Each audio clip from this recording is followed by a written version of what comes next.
नमस्कार, मैं रविंद्र कुमार। नई वीडियो में एक बार फिर आपका स्वागत है।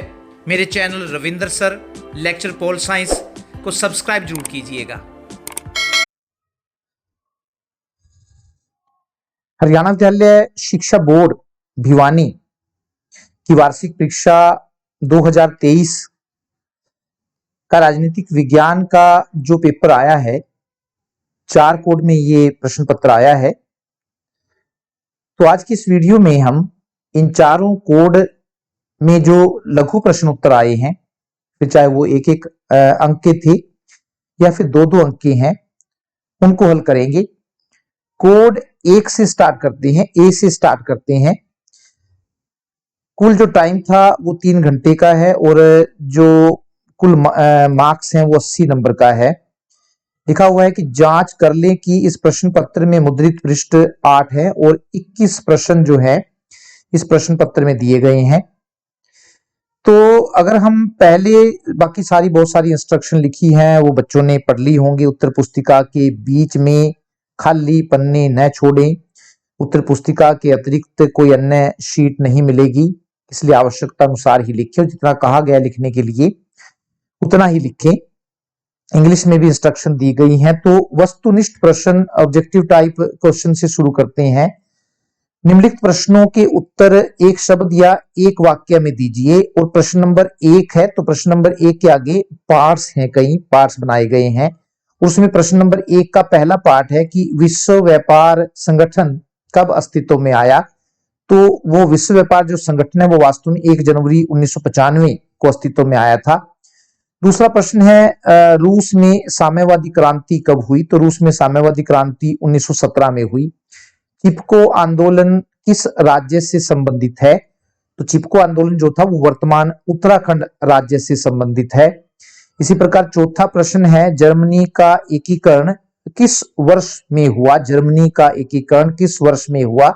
1990 में जर्मनी का एकीकरण हुआ। पांचवा पार्ट है प्रश्न नंबर 1 का ही कि भारत पाकिस्तान सीमा विवाद में अमेरिका ने किस देश का साथ दिया है। तो भारत पाकिस्तान सीमा विवाद में अमेरिका ने हमेशा पाकिस्तान का साथ दिया है। छठा है कि अमेरिका ने किस वर्ष में इराक पर आक्रमण किया। अमेरिका ने किस वर्ष में इराक पर आक्रमण किया। तो पहला जो आक्रमण था वो 1991 में किया और दूसरी बार जो आक्रमण था वो 2003 में किया। सातवां प्रश्न है पंचशील समझौते पर किन दो देशों ने हस्ताक्षर किए। तो पंचशील जो समझौता हुआ था वो वास्तव में भारत और चीन के बीच हुआ था।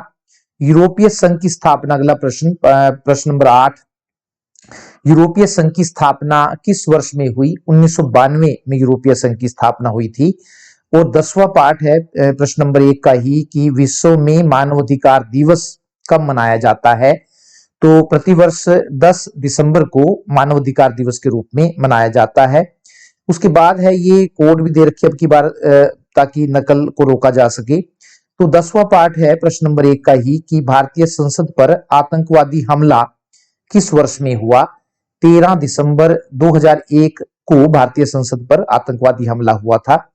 निम्नलिखित बहुविकल्पिक प्रश्नों के दिए गए 4 विकल्पों में से सही विकल्प का चयन करना है। ऑब्जेक्टिव टाइप क्वेश्चन है, 4 दे रखे हैं इसमें ऑप्शन। तो प्रश्न नंबर 1 का ही 11वां भाग है गुजरात राज्य का निर्माण हुआ। 4 ऑप्शन दे रखे हैं, क वर्ष 1959 में, ख वर्ष 1958 में, ग 1960 में और घ 1957 में। तो जो सही उत्तर है वो ग है, वर्ष 1960 में गुजरात राज्य का निर्माण हुआ। उसके बाद 12वां है चौथी लोकसभा के आम चुनाव निम्नलिखित वर्ष में हुए। चौथी लोकसभा के आम चुनाव 4 ऑप्शन दे रखे हैं, वर्ष 1971 में, ख 1969 में, ग 1967 में और घ है 1966 में। तो छठी लोकसभा के जो चुनाव, चौथी लोकसभा के जो चुनाव हुए थे वो वास्तव में 1967 में हुए थे। 5वें आम चुनाव के बाद भारत के प्रधानमंत्री बने, ये प्रश्न नंबर 13 में पूछा गया है। 5वें आम चुनाव के बाद भारत के प्रधानमंत्री बने, क इंदिरा गांधी, ख राजीव गांधी, ग अटल बिहारी वाजपेयी और घ चंद्रशेखर। तो 5वीं लोकसभा के चुनाव के बाद जो भारत की प्रधानमंत्री श्रीमती इंदिरा गांधी बनी थी। 14वां है बहुविकल्पिक प्रश्न, कांग्रेस पार्टी द्वारा गरीबी हटाओ का नारा कौन से लोकसभा चुनाव में प्रमुख था? क 1971, ख 1977, ग 1980 और घ 1984। तो ये जो नारा दिया गया था गरीबी हटाओ का, वास्तव में वो क 1971 में दिया गया था। 15वां है निम्नलिखित में से किस राज्य में नवनिर्माण आंदोलन चला था? 4 ऑप्शन दे रखे हैं, क पंजाब, ख बिहार, ग हरियाणा और घ गुजरात। तो गुजरात राज्य में जो है वो नवनिर्माण आंदोलन चला था। इसी प्रकार 16वां जो है पार्ट उसका पहले उसका प्रश्न का, भारत में नई आर्थिक नीति कब अपनाई गई? इसमें भी 4 ऑप्शन दे रखे हैं, क 1989 में, 89 में, ख 1985 में और ग 1950 में और घ है 1951 में।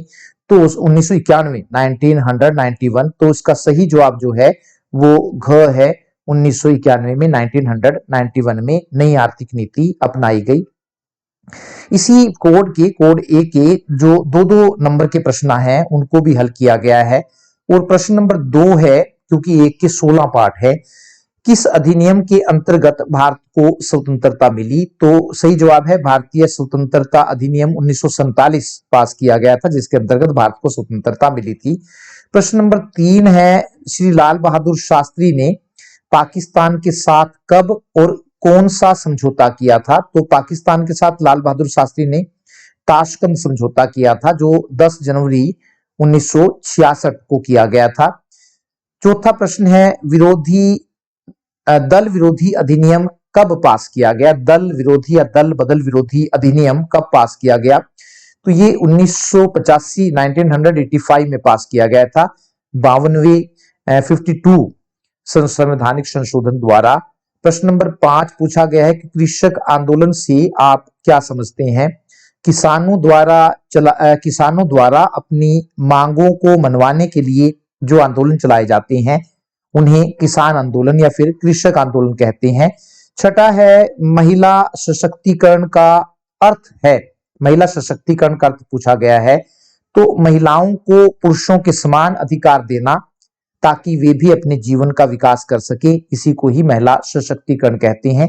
7वां है, भारत में सांप्रदायिकता की प्रवृत्ति के उत्पन्न होने के कोई 2 कारण लिखिए। सांप्रदायिकता की प्रवृत्ति के उत्पन्न होने के कोई 2 कारण लिखिए। तो जो 2 कारण है, एक है सांप्रदायिक राजनीतिक दल और दूसरा है जातिवाद, जिसके कारण सांप्रदायिकता की भावना पैदा हुई है।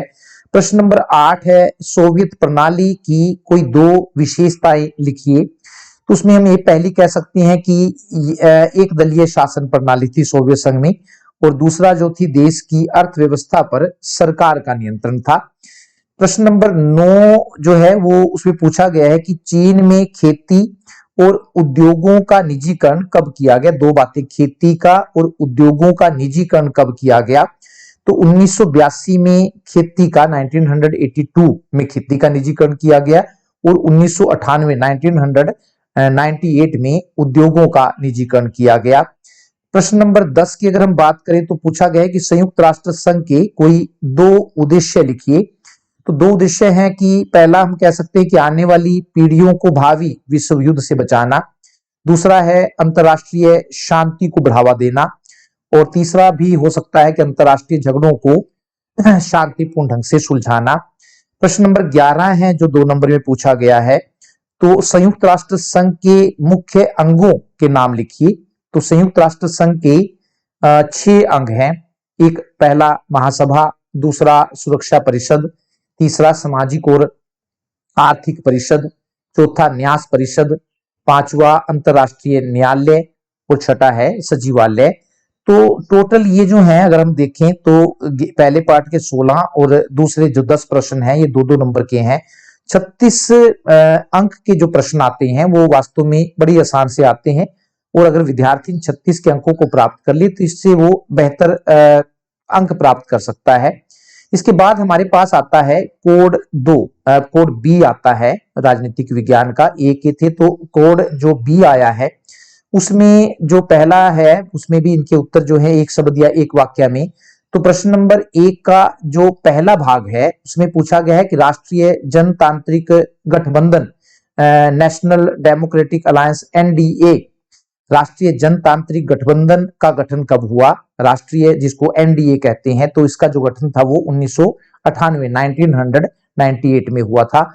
भारत में कौन सी दलीय प्रणाली पाई जाती है? दूसरे भाग में पूछा गया है प्रश्न नंबर 1 की। तो भारत में बहुदलीय प्रणाली पाई जाती है। तीसरा है कि तेलुगु देशम किस राज्य का क्षेत्रीय दल है? तेलुगु देशम किस राज्य का क्षेत्रीय दल है? तो वो आंध्र प्रदेश का क्षेत्रीय दल है। चौथा जो भाग पूछा गया है कि सद्दाम हुसैन किस वर्ष में पकड़ा गया? किस वर्ष में पकड़ा गया? 2003 में अमेरिका द्वारा उसको पकड़ा गया था, अमेरिका की सेनाओं द्वारा। पांचवा प्रश्न है कि अमेरिका पर हुए आतंकवादी हमले को किस नाम से पुकारा जाता है? तो उसको 9/11 के नाम से जाना जाता है। 9/11 की घटना उसको कहा जाता है। छठा प्रश्न है सोवियत संघ का विघटन किस वर्ष में हुआ? सोवियत संघ का विघटन किस वर्ष में हुआ? 1991 में सोवियत संघ 15 गणराज्यों में विभाजित हो गया। सातवां प्रश्न है भारत और चीन के मध्य अंतरराष्ट्रीय सीमा रेखा किस नाम से जानी जाती है? तो भारत और चीन के बीच जो सीमा रेखा उसको मैकमोहन लाइन या मैकमोहन रेखा के नाम से जाना जाता है। सातवां है प्रश्न कि नेपाल में लोकतंत्र की स्थापना किस वर्ष में हुई? नेपाल में लोकतंत्र की स्थापना किस वर्ष में हुई? 2008 में नेपाल में लोकतंत्र की स्थापना हुई। नौवां है प्रश्न भारत में गरीबी का मुख्य कारण क्या है? तो गरीबी का जो सबसे बड़ा कारण है भारत में वो अनपढ़ता है, ज्यादातर लोग अनपढ़ है। और प्रश्न नंबर 10 है, पहले का ही 10वां पार्ट है, वैश्विक सुरक्षा के लिए मुख्य खतरा क्या है? जो वैश्विक सुरक्षा के लिए मुख्य खतरा, तो अगर एक पूछा गया है तो आप आतंकवाद कह सकते हैं, प्राकृतिक आपदाएं और बहुत सारी आप कह सकते हैं। तो उसके बाद जो है वो बहुविकल्पिक प्रश्न हैं जिनके कई कई जो है ऑप्शन दिए गए हैं, मल्टीपल चॉइस हैं। इसमें आपको 4 ऑप्शन दिए गए हैं। तो प्रश्न नंबर 11 है पहले का ही, पहले पार्ट का प्रश्न नंबर 11, द्विराष्ट्र सिद्धांत का टू नेशन थ्योरी जिसको हम कहते हैं, द्विराष्ट्र सिद्धांत का प्रतिपादन किया किसने किया? इसमें 4 ऑप्शन है, क कांग्रेस ने, ख मुस्लिम लीग ने, ग हिंदू महासभा ने और घ है इनमें से कोई नहीं। तो द्विराष्ट्र का जो सिद्धांत था वास्तव में वो मुस्लिम लीग की देन है। इसी प्रकार 12 है प्रश्न कि आपातकाल की समाप्ति के बाद भारत में छठी लोकसभा के चुनाव कब हुए? आपातकाल की समाप्ति के बाद भारत में छठी लोकसभा के चुनाव कब हुए? 4 ऑप्शन है, जनवरी 1977 में, और ख है मार्च 1977 में, ग है जनवरी 1978 में और घ है मार्च 1978 में। तो सही जवाब जो है वो वास्तव में मार्च 1977 में छठी लोकसभा के चुनाव करवाए गए थे आपातकाल को समाप्त करने के बाद। प्रश्न नंबर 13 है, भारत में चुनाव करवाने की जिम्मेदारी सौंपी गई है, संस्था का नाम बताना है। तो इसमें क है राष्ट्रपति को, ख है संसद को, ग है मुख्य न्यायाधीश को और घ है चुनाव आयोग को। तो जो सही जवाब है चुनाव करवाने की जो जिम्मेदारी है वो चुनाव आयोग को सौंपी गई है। 14वां है इसी का ही पार्ट 14, लाल बहादुर शास्त्री की मृत्यु हुई। 4 ऑप्शन है, क 1965 में, ख 1967 में, ग 1966 में 1966 में और घ है 1970 में। तो सही जवाब है 1966 में, 1966 में लाल बहादुर शास्त्री की मृत्यु हुई। उसके बाद 15वां प्रश्न है कि गरीबी हटाओ का नारा निम्नलिखित राजनीतिक दल ने दिया था। राजनीतिक दल का नाम पूछा गया, किस राजनीतिक दल ने गरीबी हटाओ का नारा दिया था? तो क है कम्युनिस्ट पार्टी, ख कांग्रेस, ग जनसंघ और घ है बहुजन समाज पार्टी। तो सही जवाब है ख, कांग्रेस ने ये नारा दिया था 1971 के आम चुनाव में। 16वां जो पार्ट है पहले का ही, उसमें पूछा गया है कि भारत का 8वां राष्ट्रीय राजनीतिक दल कौन सा है? भारत का 8वां राष्ट्रीय नेशनल लेवल की पार्टी पूछी गई है, राष्ट्रीय राजनीतिक दल कौन सा है? 4 ऑप्शन इसमें है, कांग्रेस, राष्ट्रवादी कांग्रेस पार्टी, ख आम आदमी पार्टी, ग तृणमूल कांग्रेस पार्टी और घ है नेशनल पीपल्स पार्टी। तो जो 8वां राजनीतिक दल है जिसे राजनीतिक दल के रूप में मान्यता मिली है, राष्ट्रीय राजनीतिक दल के रूप में, तो वो नेशनल पीपल्स पार्टी है। 2013 में इसकी स्थापना हुई थी। इसके बाद इसी कोड बी के ही जो 2-2 नंबर के प्रश्न पूछे गए हैं, उसमें प्रश्न नंबर 2 है, राष्ट्र निर्माण के 3 तत्वों के नाम लिखो। राष्ट्र निर्माण के 3 तत्वों के नाम लिखो। तो उसमें हम कह सकते हैं, एक में भौगोलिक एकता, दूसरे में नंबर 2 पर समान जाति और नंबर 3 पर समान संस्कृति। प्रश्न नंबर 3 है कि सन 1971 में हुए लोकसभा चुनाव के बाद भारत का प्रधानमंत्री कौन बना। सन 1971 जो 5वें लोकसभा चुनाव हुए थे, तो उसके बाद भारत का प्रधानमंत्री कौन बना, तो श्रीमती इंदिरा गांधी उसके बाद प्रदेश की प्रधानमंत्री बनी थी। प्रश्न नंबर 4 है, आया राम गया राम का मुहावरा कब और कहां से मशहूर हुआ। आया राम गया राम का जो मुहावरा है वास्तव में वो दल बदल से संबंधित है। तो 1967 में ये हरियाणा से मशहूर हुआ था ये मुहावरा। प्रश्न नंबर 5 में पूछा गया है कि मंडल आयोग ने राष्ट्रपति को अपनी रिपोर्ट कब पेश की। मंडल आयोग ने राष्ट्रपति को अपनी रिपोर्ट कब पेश की। 1980 में मंडल आयोग ने अपनी रिपोर्ट राष्ट्रपति को पेश की। प्रश्न नंबर 6 है, चिपको आंदोलन का उद्देश्य लिखो। चिपको आंदोलन का उद्देश्य लिखो। तो वनों की रक्षा करना ही चिपको आंदोलन का उद्देश्य था। वनों को बचाने के लिए आंदोलन चलाया गया था। प्रश्न नंबर 7 है, दोनों महाशक्तियों के बीच शीत युद्ध क्यों हुआ। कोई 2 तर्क लिखें। दोनों महाशक्तियों के बीच शीत युद्ध क्यों हुआ, 2 तर्क बताने हैं, 2 बातें बतानी है। तो जो दोनों महाशक्तियों के बीच शीत युद्ध हुआ, एक तो विचारधारा का मतभेद था, दोनों के विचार जो थे आपस में नहीं मिलते थे। दूसरा तर्क हम दे सकते हैं, अमेरिका द्वारा परमाणु बम का प्रयोग किया गया था जिसकी जानकारी रूस को नहीं दी गई थी। और जो तीसरा कारण था वो थी रूस की क्रांति, तो इसने भी काफी योगदान अदा किया था शीत युद्ध को शुरू करने में। प्रश्न नंबर 8 है, द्विध्रुवीय विश्व के पतन से आप क्या समझते हो। द्विध्रुवीय विश्व के पतन से आप क्या समझते हो। तो 1991 में सोवियत संघ का विघटन हो जाने के कारण विश्व का एक ध्रुव समाप्त हो गया। 1945 में जब पहला विश्व युद्ध खत्म हुआ तो पूरी दुनिया 2 ध्रुवों में बट गई थी। लेकिन 1991 में 1991 में सोवियत संघ का पतन हो जाने के कारण विश्व का एक ध्रुव समाप्त हो गया है। इसे ही 2 ध्रुवीयता का अंत कहा जाता है। प्रश्न नंबर 9 में पूछा गया है कि आसियान के वर्तमान सदस्य देशों के नाम लिखिए। आसियान के पूछे गए, तो आसियान के वर्तमान में 10 सदस्य देश हैं। 1 नंबर पर आता है इंडोनेशिया, मलेशिया, फिलीपींस, सिंगापुर और थाईलैंड, ब्रुनई, कंबोडिया, लाओस, 9 पर वियतनाम और 10 पर है म्यांमार। तो इस प्रकार ये आसियान की 10 सदस्य देश हैं। प्रश्न नंबर 10 जो है उसमें पूछा गया है कि अंतरराष्ट्रीय श्रम संगठन ये संयुक्त राष्ट्र संघ की विशिष्ट एजेंसी है। अंतरराष्ट्रीय श्रम संगठन के कोई 2 कार्य लिखिए। तो दोनों कार्यों में हम बता सकते हैं कि पूरे विश्व के मजदूरों के जीवन स्तर को ऊंचा उठाना, और दूसरा कार्य है मजदूरों की काम करने की स्थितियों में सुधार करना। ये 2 काम है उसके। प्रश्न नंबर 11 है, उसमें संयुक्त राष्ट्र संघ की सुरक्षा परिषद के स्थायी सदस्यों की संख्या और उनके नाम लिखें। संयुक्त राष्ट्र संघ की सुरक्षा परिषद के स्थायी सदस्यों की संख्या और उनके नाम लिखो। तो सुरक्षा परिषद में वर्तमान समय में 5 स्थायी सदस्य हैं, अमेरिका, रूस, इंग्लैंड, फ्रांस और चीन। ये 5 इसके स्थायी सदस्य हैं। इसी प्रकार उसके बाद आता है हमारे पास कोड सी, सेट सी।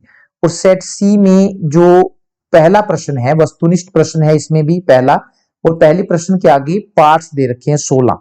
तो अगर पहले पार्ट्स की बात करें हम प्रश्न नंबर 1 के, तो उसमें पूछा गया है कि द्वितीय विश्व युद्ध कब समाप्त हुआ। द्वितीय विश्व युद्ध, सेकेंड वर्ल्ड वार जिसको हम कहते हैं, कब समाप्त हुआ। तो 1945 में दूसरा विश्व युद्ध समाप्त हुआ। अगला दूसरे पार्ट्स में पूछा गया है कि विश्व व्यापार संगठन कब अस्तित्व में आया। 1 जनवरी 1995 में यह अस्तित्व में आया। ये पहले भी किसी कोड में पूछा गया है। तीसरा प्रश्न है राजीव लोंगोवाल समझौता, जिसको हम पंजाब समझौता भी कहते हैं। राजीव लोंगोवाल, हरचंद सिंह लोंगोवाल और तत्कालीन प्रधानमंत्री राजीव गांधी के बीच ये समझौता हुआ था, इसलिए इसको राजीव लोंगोवाल समझौता कहते हैं। तो कब हुआ ये, 1985 में ये समझौता हुआ था। चौथे प्रश्न में पूछा गया है कि भारत सोवियत संघ मित्रता संधि किस वर्ष हुई। ये 1971 में ये संधि हुई थी। पांचवें प्रश्न में पूछा गया है, पांचवें पार्ट्स में हम कह सकते हैं प्रश्न नंबर 1 के, किस दल का पूर्व सोवियत संघ की राजनीतिक व्यवस्था पर नियंत्रण था? तो दल का नाम पूछा गया है कि जिसने सोवियत संघ की राजनीतिक व्यवस्था पर नियंत्रण था, एक ही दल था वहां जिसको साम्यवादी दल कहते थे।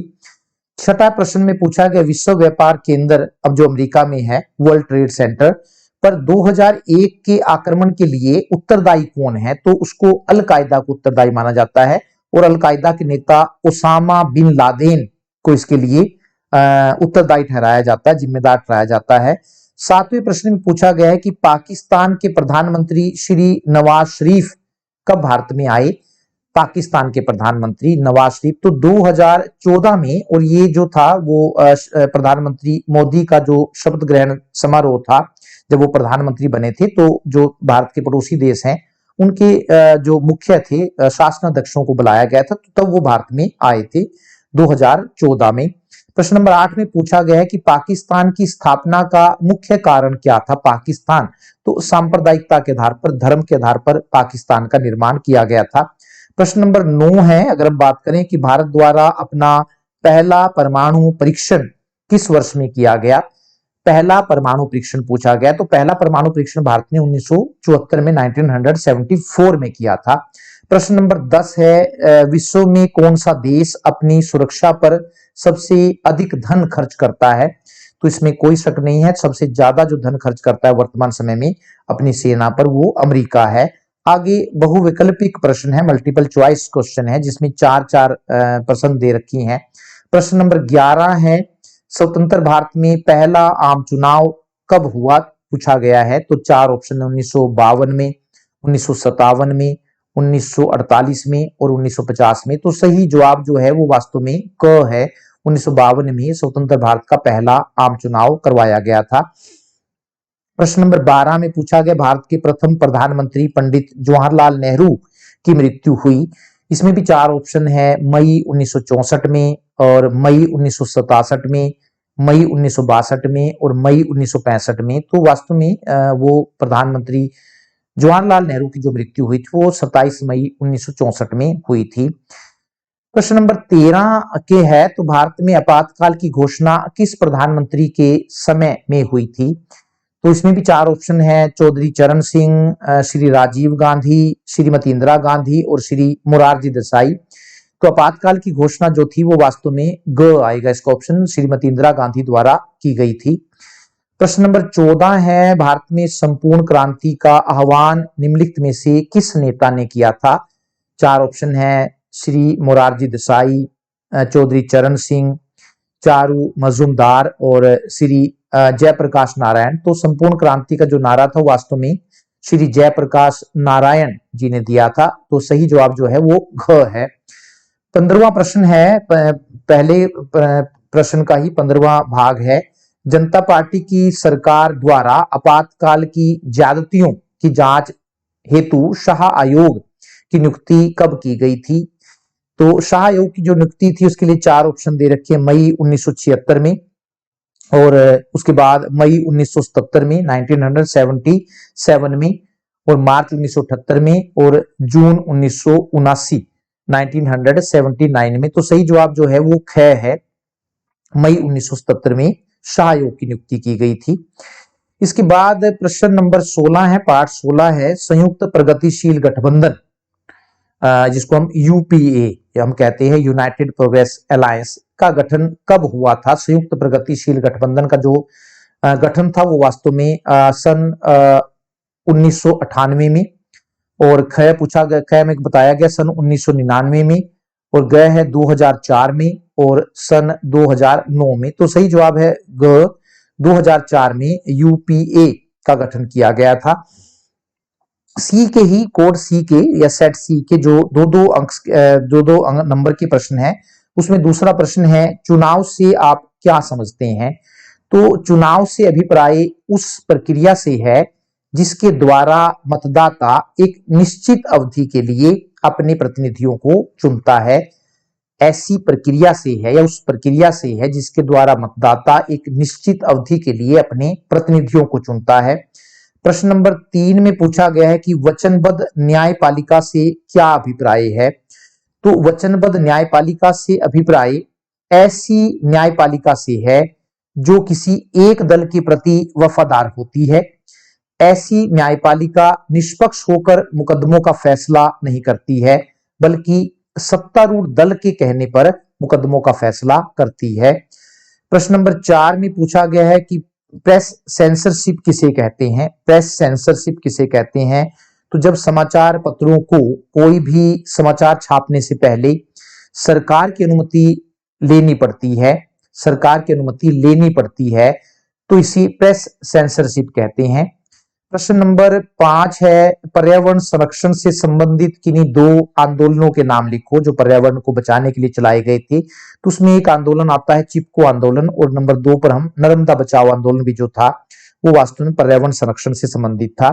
प्रश्न नंबर 6 में पूछा गया कि किस स्थान पर हिंदी को राजभाषा बनाने के खिलाफ आंदोलन चला। तो वो तमिलनाडु था जहां पर ये आंदोलन चला था। प्रश्न नंबर 7 में पूछा गया है कि सांप्रदायिकता का क्या अर्थ है। तो हम कह सकते हैं कि ऐसी भावना जब अपने धर्म को श्रेष्ठ समझना और दूसरे धर्मों को घृणा की दृष्टि से देखना ही है। जब व्यक्ति में ये भावना आ जाती है तो उसको हम सांप्रदायिकता कहते हैं।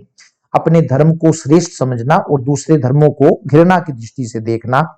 प्रश्न नंबर 8 है, सोवियत संघ की अर्थव्यवस्था में गतिरोध क्यों आया। सोवियत संघ की अर्थव्यवस्था में गतिरोध क्यों आया?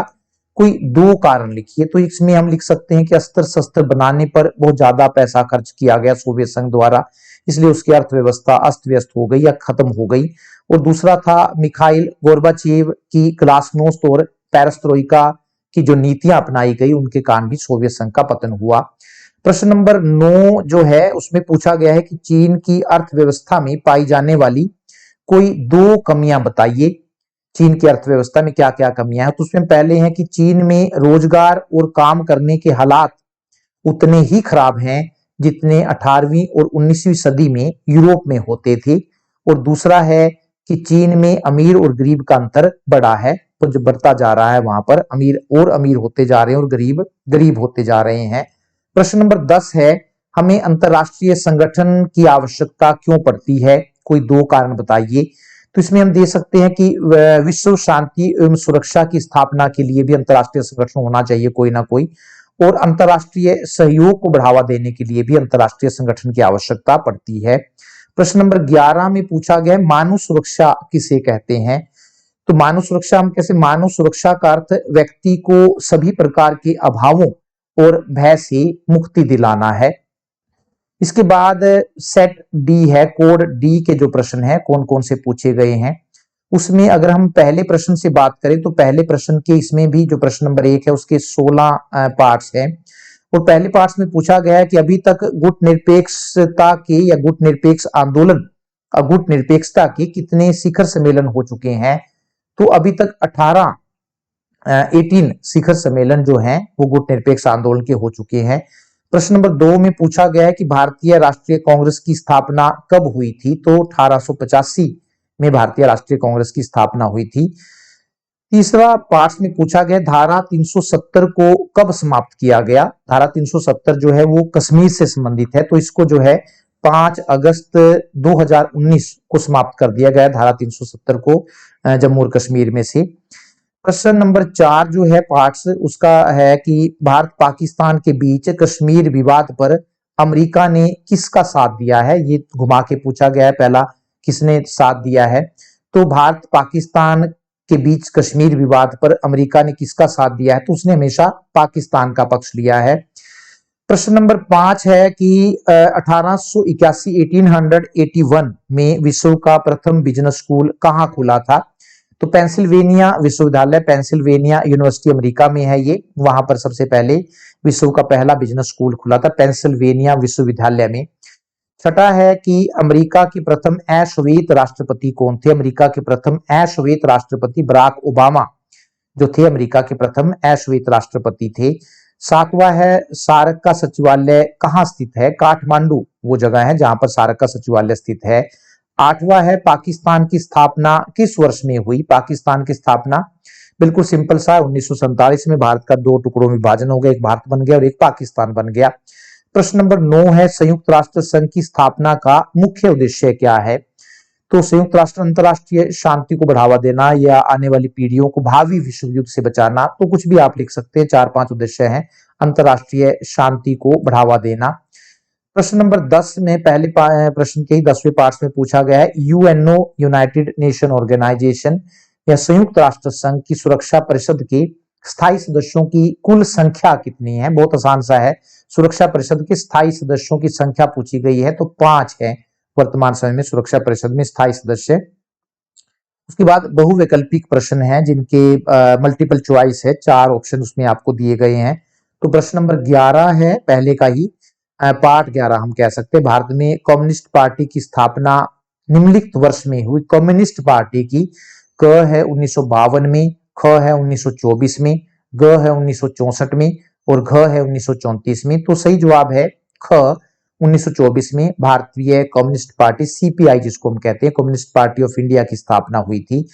इसी प्रकार 12वें पार्ट में पूछा गया है कि 2019 में हुए 17वीं लोकसभा के चुनाव में कांग्रेस पार्टी को कितने लोकसभा स्थानों पर विजय मिली, कि कितनी सीटें जो है ये पूछा गया है कि 17वीं जो लोकसभा के चुनाव जो 2019 में हुए हैं तो कांग्रेस पार्टी को कितनी सीटें मिली हैं? क 48 48, ख 52 और ग है 49 49 और घ है 54। तो सही जवाब जो है वो वास्तव में ख है, 52 सीटें जो है कांग्रेस पार्टी को मिली हैं। इसके बाद देश के प्रथम गैर कांग्रेसी प्रधानमंत्री निम्नलिखित में से कौन बना? देश के प्रथम पहली बार जो गैर कांग्रेसी प्रधानमंत्री बने थे पूछा गया है कौन बने। तो क है श्री जगजीवन राम, ख श्री चरण सिंह, ग श्री मोरारजी देसाई और घ है अटल बिहारी वाजपेयी। तो जो सही जवाब है वो है श्री मोरारजी देसाई, भारत के पहले गैर कांग्रेसी प्रधानमंत्री हैं। 14वां प्रश्न है कि आपातकाल के दौरान निम्नलिखित में से हुए या निम्नलिखित में हुए आपातकाल के दौरान निम्नलिखित में हुए किस संवैधानिक संशोधन को लघु संविधान कहा जाता है? तो इसमें भी 4 ऑप्शन है, 38वां संशोधन है, 39वां संशोधन है, ग 40वां संशोधन है और घ 42वां संशोधन है। तो 42वें संवैधानिक संशोधन को वास्तव में लघु संविधान की संख्या दी जाती है।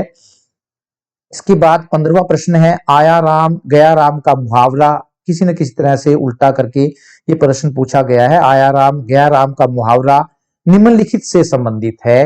क है मिश्रित सरकार से, ख जातिवाद से, ग दल बदल से और घ सांप्रदायिकता से। तो आया राम जो गया राम का मुहावरा है वास्तव में वो दल बदल या ग इसका आएगा से संबंधित है।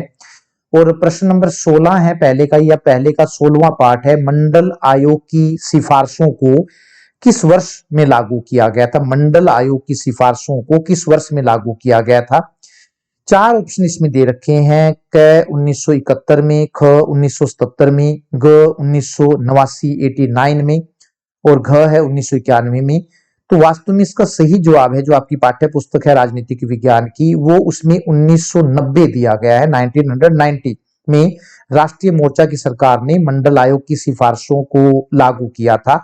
तो इस हिसाब से देखें तो इसमें कोई सा भी ऑप्शन जो है वो सही नहीं बैठता है। अब आने वाले टाइम में ये बोर्ड डिसाइड करेगा कि इनमें से कौन सा है कि, लेकिन वास्तव में सही जवाब जो है इसका वो 1990 है। राष्ट्रीय मोर्चा की सरकार जब बनी थी वीपी सिंह की तो उन्होंने मंडल आयोग की सिफारिशों को लागू किया था 1990 में। डी कोड के ही जो दो अंक के प्रश्न हैं वो भी हैं। तो उसमें दूसरे नंबर पर जो प्रश्न पूछा गया है, भारतीय जनसंघ ने किस विचारधारा पर जोर दिया था? भारतीय जनसंघ ने किस विचारधारा पर जोर दिया था? तो जनसंघ ने एक देश एक संस्कृति और एक राष्ट्र का विचार दिया था। तीसरा प्रश्न है कि आपातकाल के दौरान पुलिस एवं नौकरशाही की स्थिति कैसी थी? जब इमरजेंसी लागू की श्रीमती इंदिरा गांधी ने तो पुलिस और नौकरशाही की स्थिति कैसी थी? तो वास्तव में कह सकते हैं कि वो एक दल के प्रति वचनबद्ध थी, तो एक दल से जुड़ी हुई थी, उसी की नीतियों को लागू कर रही थी आंख बंद करके। लोकनायक जयप्रकाश नारायण का संक्षिप्त परिचय दीजिए। तो वास्तव में जो लोकनायक थे वो एक समाजवादी नेता थे जिन्होंने संपूर्ण क्रांति का आह्वान किया था। काफी महान पर्सनैलिटी थे, समाजवादी नेता थे, संपूर्ण क्रांति का आह्वान किया था। प्रश्न नंबर 5 है कि पंजाब समझौते के कोई दो मुख्य बिंदु लिखिए। 1985 में जो पंजाब, जिसको राजीव लोंगोवाल समझौता भी कहते हैं, तो इसमें बात हुई थी कि चंडीगढ़ पंजाब को दिया जाएगा, और दूसरा था कि पंजाब और हरियाणा के बीच सीमा विवाद को सुलझाने के लिए एक आयोग की स्थापना की जाएगी। उसके बाद प्रश्न नंबर 6 है कि भारत में उभरती क्षेत्रीय आकांक्षाओं से हमें क्या सीख मिलती है, क्या शिक्षा मिलती है। भारत में उभरती क्षेत्रीय आकांक्षाओं से हमें क्या सीख मिलती है। तो भारत जैसे विभिन्नताओं वाले देश में क्षेत्रीय आकांक्षाएं लोकतांत्रिक राजनीति का अभिन्न अंग है। दूसरा, क्षेत्रीय आकांक्षाओं को दबाने की जगह है उनके साथ लोकतांत्रिक बातचीत का तरीका अपनाना सबसे अच्छा होता है। और तीसरा है, सत्ता की साझेदारी के महत्व को समझते हुए, सत्ता की साझेदारी के महत्व को समझते हुए विभिन्न क्षेत्रों के दलों और समूहों को केंद्रीय राजनीति में हिस्सेदार बनाया जाना चाहिए। तो ये उससे हमें सीख मिलती है। प्रश्न नंबर 7 है, भारत की दलीय व्यवस्था के कोई दो लक्षण बताइए। जो भारत में दलीय प्रणाली पाई जाती है, तो हम कह सकते हैं कि एक विशेषता यह है कि भारत में बहुदलीय प्रणाली प्रचलित है, और दूसरा है भारत में धर्म पर आधारित राजनीतिक दल है। 8वां प्रश्न है जो पूछा गया है कि अमेरिकी वर्चस्व से निपटने के कोई दो सुझाव दीजिए। कैसे अमेरिकी वर्चस्व से निपटा जाए। तो अमेरिकी वर्चस्व, पहला तो है कि अमेरिकी वर्चस्व में रहते हुए उसके प्रत्येक सही या गलत कार्य को सही कहते हुए अवसरों का लाभ उठाना। और दूसरा हम कह सकते हैं कोई भी ऐसा काम न करना जिसके कारण बिना वजह अमेरिका की नजरों में आया जाए। प्रश्न नंबर 9 है कि यूरोपीय संघ क्या है। यूरोपीय संघ जो पूछा गया है, तो यूरोपीय संघ यूरोप का एक क्षेत्रीय संगठन है जिसके वर्तमान में 27 सदस्य देश हैं। और प्रश्न नंबर 10 है, पूछा गया है कि विश्व तापन, जिसको ग्लोबल वार्मिंग कहते हैं, विश्व तापन किसे कहते हैं। तो ग्रीन हाउस गैसों के कारण पृथ्वी के तापमान में लगातार होने वाली वृद्धि को वैश्विक ताप वृद्धि कहते हैं। और प्रश्न नंबर 11 है, निशस्त्रीकरण किसे कहते हैं। अस्त्र शस्त्रों, खासकर परमाणु हथियारों को खत्म करने के प्रयासों को निशस्त्रीकरण कहते हैं। तो ये चारों कोड में जो प्रश्न आए हैं, ऑब्जेक्टिव टाइप या फिर दूसरे, तो कुल मिलाकर हम कह सकते हैं कि ना तो ज्यादा मुश्किल है और ना ही ज्यादा आसान है। एक एवरेज सा प्रश्न पत्र है, तो जिसको आसानी से सुलझाया जा सकता है। आगे हम 4-4 नंबर के जो प्रश्न हैं उनका एक अलग से वीडियो लेकर आएंगे। नमस्कार, धन्यवाद।